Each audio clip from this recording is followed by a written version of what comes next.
Group A 1965, group C B 105, group C 2,48,895, operation safety free 53,178 पद खाली है। वह उनकी जीवन की सबसे आवश्यकता है। तो मैं सबसे पहले नियुक्ति पर आपका ध्यान आकृष्ट करूंगा।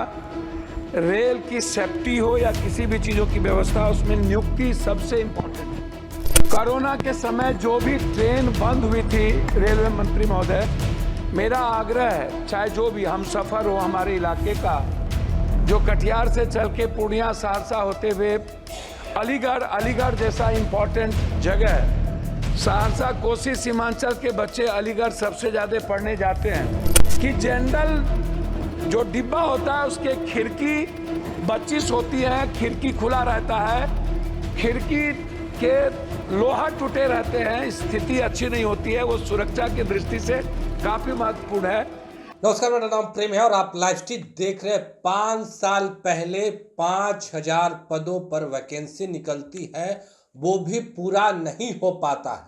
ऐसा हम नहीं बल्कि पप्पू यादव कह रहे हैं। देखिए, संसद के अंदर पप्पू यादव किस तरीके से जो पद रिक्त है उसका लिस्ट लेकर पहुंच गए और पप्पू यादव तमाम ग्रुप ए, ग्रुप बी और ग्रुप सी का जो रिक्त पदे हैं उसको भी गिनवा रहे हैं कि कितने पद खाली हैं। उतना ही नहीं, कोरोना काल में कई ऐसे ट्रेन हैं जिसको बंद कर दिया गया था, वो अभी भी बंद है। उसको लेकर भी पप्पू यादव सदन के अंदर आवाज उठा रहे हैं और सामने में रेल मंत्री बैठे हुए हैं। क्या कुछ करें सदन के अंदर पप्पू यादव, ठीक देखिए आप इस वीडियो में।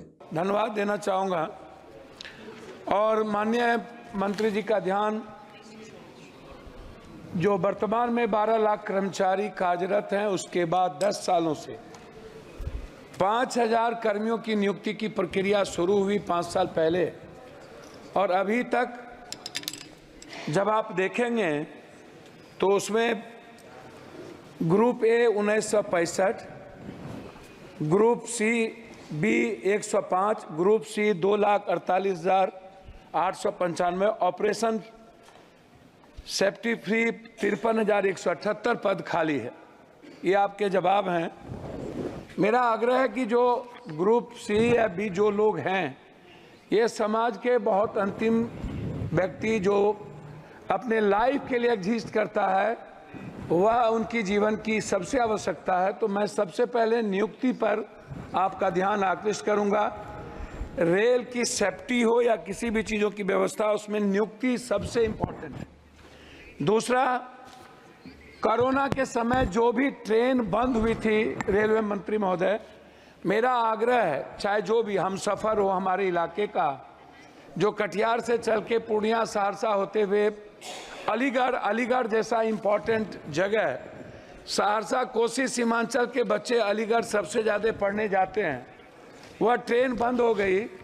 मैं कोरोना के पहले 2 बात और कहना चाहूँगा कि आपने 50% हमारे जो ओल्ड बुजुर्ग थे जिनका आपने रेलवे भाड़ा बंद कर दी, साथ साथ हमारे जो पत्रकार हैं जो गाइडलाइन के तहत आते थे, जिनका 50% रियायत पर मिलता था, पत्रकारों को भी बंद कर दिया गया और ओल्ड बुजुर्गों को भी।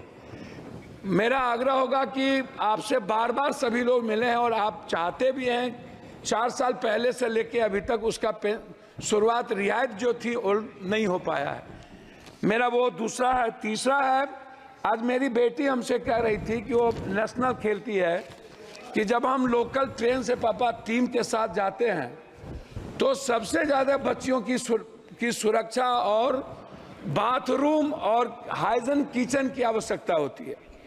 उन्होंने मुझसे कहा कि पापा सबसे पहले यदि ट्रेन में कोई व्यवस्था करिए तो आप आग्रह करिए मंत्री जी से कि जनरल जो डिब्बा होता है उसके खिड़की 25 होती है, खिड़की खुला रहता है, खिड़की के लोहा टूटे रहते हैं, स्थिति अच्छी नहीं होती है, वो सुरक्षा की दृष्टि से काफी महत्वपूर्ण है। साथ साथ नहीं, मैं वही चीज मांगी रख रहे हैं। दूसरा चीज जो सफाई है ये बहुत महत्वपूर्ण है। महिलाओं के लिए अलग बाथरूम की आवश्यकता है, जेंट्स का अलग हो, क्योंकि आप जानते हैं महिलाएं और जेंट्स का जो टॉयलेट का तरीका है बिल्कुल डिफरेंट है, इसलिए महिलाओं की बाथरूम की आवश्यकता पर ध्यान देने की जरूरत है। प्लेटफॉर्म को पर कहीं भी वेटिंग हॉल नहीं है ढंग का, और जो वेटिंग हॉल है वो उसके सामान से भर जाता है, लोगों को रहने की व्यवस्था नहीं है।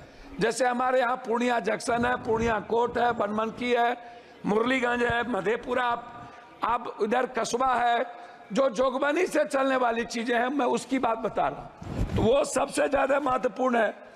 दूसरा चीज, जनरल डिब्बा को बढ़ाने की जरूरत है। हमारे यहाँ से 2.25 करोड़ मजदूर बाहर जाते हैं, 2.25 करोड़, और उनके लिए कोई सुविधा नहीं है। वो बाथरूम में नीचे कोसी सीमांचल मिथिलांचल का सबसे ज्यादा मजदूर आता है, ना तो उनको सुविधा है, ना जनरल डब्बा है, ना उसको टिकट भाड़ा में किराया सही ढंग से वो कर पाता है। तो जनरल डिब्बा को बढ़ाने की एसी के जगह ज्यादा जरूरत है।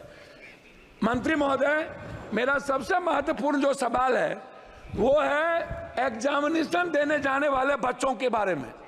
जो बच्चे किसी भी तरह का एग्जाम देने बाहर जाते हैं, अपने जिले से, अपने स्टेट से बाहर, खास तौर पर मेरा आग्रह है कि उस बच्चों को कम से कम 75% रियायत के दर पर टिकट मिले। पेंशनधारी जो है, जिसको आप 300 से 400 ज्यादा पेंशन आप ओल्ड को नहीं देते हैं, पेंशनधारी को रियायत पर टिकट मिले। साथ साथ जो थिएटर के हमारे सबसे बड़े कलाकार हैं, जो गरीब घर से और मिडिल क्लास के परिवार से आते हैं, थिएटर करने वाले जो बाहर जाते हैं, उनको रियायत पर टिकट मिले। एग्जामिनेशन के टिकट पर सबसे ज्यादा ध्यान देने की जरूरत है। अब मैं अध्यक्ष महोदय, मैं कंक्लूड करूंगा। मेरा अब आग्रह है सिर्फ क्षेत्र से, मैं क्षेत्र के बारे में, रामविलास जी, दिनेश भाई और हम लोगों ने कुर्सेला से रुपौली, बिहारीगंज होते हुए सहरसा और बिहारीगंज से बनमनखी से हम लोग सिमरी, बख्तियारपुर, कुशेश्वर स्थान, नौगछिया से उदा, किशुनगंज, मधेपुरा, सिंहेश्वर स्थान जो बाबा की सबसे बड़ी धाम, इधर कुशेश्वर स्थान, इधर सिंहेश्वर स्थान, और इधर नेपाल बॉर्डर। मैं नेपाल को जोड़ने वाली जो भीमनगर है, जो नौगछिया से, इधर कुर्सेला से मुरलीगंज होते हुए भीमनगर, और उस साइड में गलगलिया से बनमनखी होते हुए बिहारीगंज, सिमरी, बख्तियारपुर, उदा, किशनगंज होते हुए कुशेश्वर स्थान, और इस साइड सुल्तानगंज से बिहपुर और बिहपुर से आलमनगर होते हुए जोड़ने का काम, क्योंकि सुल्तानगंज देवघर के बीच जोड़ना आवश्यक है। मैं सभापति महोदय अंत करना चाहूंगा, मनिहारी और साहबगंज के बीच पुल बन रहा है, लेकिन मनिहारी जो मुख्य कटिहार पूर्णिया को जोड़ता है, उसके लिए कोई व्यवस्था नहीं है। मेरा अंत में आग्रह है कि नौगछिया, पीरपैती, गोड्डा और देवघर जोड़ने वाली रेल, अंत में दो आग्रह है, जो सहरसा से वैशाली, जिसको हम लोगों ने मिलकर शुरू किया था, मेरा अंतिम है सर 2 लाइन है, वैशाली ट्रेन और गरीब रथ ट्रेन को पूर्णिया कोस्ट स्टेशन से, अमरपाली और इंटरसिटी को पूर्णिया जंक्शन या जोगबनी से चलाने का मेरा आग्रह है। उसको एक्सटेंशन किया जाना चाहिए, ये मेरा आपसे आग्रह है। और दूसरा अंत है, एक लाइन में सर, सभापति महोदय, एक लाइन में, पूर्णिया कटिहार जंक्शन और समस्तीपुर के पास बीच में कोई डीआरएम ऑफिस नहीं है। आपने मेरा एक लाइन है सर, एक 7 बार आपका हो चुका सर, एक लाइन है, एक लाइन। डीआरएम एक कार्यालय को सहरसा और बनमनखी के बीच में, या तो मधेपुरा, या तो सहरसा, या तो बनमनखी, कहीं भी डीआरएम जोन कार्यालय खोलने का प्रस्ताव मैं आपसे आग्रह करूंगा। और एक श्रीमती मालविका देवी, कोच फैक्ट्री जो स्लीपर फैक्ट्री बंद है। तो अभी आप पप्पू यादव को सुन रहे थे, तमाम मुद्दे को लेकर क्या कुछ कहा उन्होंने, आपने सुना है। देखिए, जो ट्रेनें बंद पड़ी है उसको भी चालू करने का कहीं ना कहीं गुजारिश है, वो कर रहे हैं। उतना ही नहीं, जो बुजुर्ग लोग हैं जिनको रेलवे के टिकट में डिस्काउंट मिलता था, उसको भी लागू करने की बात कर रहे हैं। जो बच्चे दूसरे जगह एग्जाम देने जाते हैं उनके टिकट में भी रियायत देने की बात कर रहे हैं। देखिए, तमाम चीजों को लेकर पूरी लिस्ट लेकर पप्पू यादव सदन के अंदर पहुंच गए और किस तरीके से पप्पू यादव तमाम चीजों को लेकर अपनी बातों को रख रहे थे, हमने आपको सुनवाया है कि किस तरीके से पप्पू यादव साफ शब्दों में कह रहे थे कि 5 साल पहले शुरुआत हुआ था और अभी भी इतने जो पद है वो रिक्त है। देखिए किस तरीके से पप्पू यादव तमाम चीजों को लेकर सदन के अंदर रेल मंत्री के ठीक सामने बैठे थे और तमाम चीजों को अपनी बातों को रख रहे थे। हमने आपको वो वीडियो भी दिखाया कि किस तरीके से पप्पू यादव कह रहे थे एसी कोचेस से ज्यादा जनरल डिब्बा लगाना चाहिए। क्या कुछ कर रहे थे पप्पू यादव, हमने आपको सुनवाया है। फिलहाल के लिए इतना ही। बने रहे लाइव के साथ। धन्यवाद।